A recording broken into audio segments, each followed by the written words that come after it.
कि साधुनाम दर्शनम पुण्यम तीर्थभूताय साधवा। पालिताना, संकेश्वर, गिरनार, समेसिकर, नाकोडाजी इत्यादि तीर्थ तो स्थापित तीर्थ कहे जाते हैं। पंच महाव्रतधारी सदाचारी साधु साध्वियों को जीवंत तीर्थ कहा है शास्त्रों ने। उन तीर्थों की यात्रा तो बाद में करनी होती है, जीवंत तीर्थों की यात्रा प्रतिदिन करनी होती है।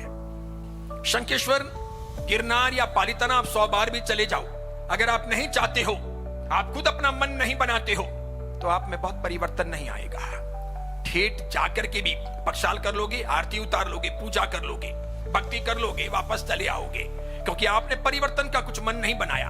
तो इतना सब करते हुए भी आप झूठ बोल रहे होंगे तो झूठ बोलते रहोगे, गुस्से होते होंगे गुस्से होते रहोगे, प्रपंच करते होंगे प्रपंच करते रहोगे, मायावी या कपटी होंगे तो माया और कपट जारी रहेगा, लोभी लालचू होंगे तो लोभ लालसा भी जारी रहेगी, जलन का बहुत भाव होगा तो ईर्ष्या की प्रक्रिया जारी रहेगी। इसी प्रकार गलत खाना, गलत पीना, गलत बोलना सब जारी रहेगा। सुधारेगा कौन, बदलेगा कौन, कहेगा कौन, कान पकड़ेगा कौन, सबक कौन सिखाएगा? भगवान तो ये कुछ करते नहीं, इसीलिए सीधे ही भाग करके उन तीर्थों की यात्रा करने का जैन परंपरा में विधान नहीं है। अगर आप जीवंत तीर्थों की यात्रा नहीं करते हो तो आपके लिए वे तीर्थ यात्राएं बेकार हैं। अगर आप जीवंत तीर्थों की यात्रा को समझते हो तो फिर उन तीर्थों की यात्रा का महत्व है। फिर वहां के परमाणु आपके जीवन को पूरी तरह से आध्यात्मिक भावनाओं से आपूरित कर देंगे। शुरुआत यहां से होगी। जीवंत तीर्थ चाहिए, साधु साध्वी, पंच महाव्रतधारी, उनकी सेवा करना, उनकी वैयावच करना, उनके पास ज्ञानार्जन करना।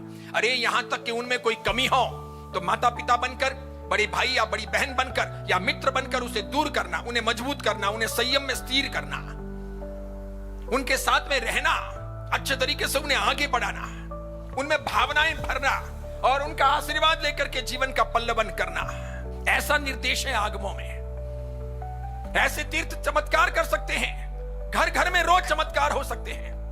इसीलिए सिर्फ रोटियों के मोहताज के तौर पर ही साधु साध्वी घर नहीं आते, बहुत कुछ देने आते हैं, हमारा भाग्य उगाड़ने आते हैं, हमारे दरिद्र को टालने आते हैं, हमारे घर में कुछ शुभ संकेत देने आते हैं। कुछ लोग हैं जो हर पूनम को शंखेश्वर जाते हैं या गिरनार जाते हैं या पालिताना जाते हैं या नाकोडाजी जाते हैं। कई लोग दशमी को जाते हैं, दशम के दिन। कई लोग महीने के पहले रविवार को जाते हैं। कई लोग बैसते महीने को एकम को जाते हैं। इस प्रकार जाते हैं। वहां कितनी ही बार चले जाओ, जितनी बार वहां गए हो उससे आधी बार भी हर महीने आपके उपकारी कोई हो या जहां आपका दिल ठहरता हो उस साधु साध्वी के परिचय में चले जाओ।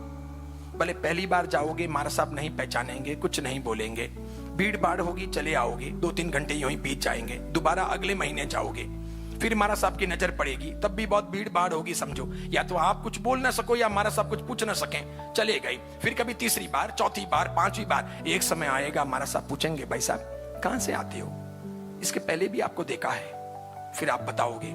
फिर कभी मारा साहब पूछेंगे, भाई साहब क्या करते हो, पूजा उजा करते हो, सामायिक करते हो, जाप करते हो, तप करते हो, अभक्ष अनंतकाय का परित्याग किया है, कभी प्रवचन सुनते हो, कितने वर्ष हुए, कितनी धर्म आराधना की है। फिर कभी ऐसा अवसर आएगा कि सुनो ऐसा किया करो, कोशिश करो, चलो महीने में 1 दिन पूजा करना, चलो महीने में 1 सामायिक कर लेना, चलो ऐसा नक्की करो कि तुम रविवार के दिन बार खा लो, लेकिन सोमवार को तो मत खाओ, मंगलवार को तो मत खाओ, कोशिश करो, ध्यान रखो। ऐसे करके धीरे धीरे समझो 25 बार या 50 बार आप नाकोडाजी, शंखेश्वर या गिरनार गए हो और जो परिवर्तन न आया हो उससे भी कम टाइम, यानी वहां 50 बार गए हो तो यहाँ 25 बार भी अगर साधु साध्वियों की सेवना की तो आपके जीवन में परिवर्तन देखने को मिलेगा। इसीलिए कहते हैं हमको दोनों चीजों का बराबर तरीके से ध्यान रखना चाहिए।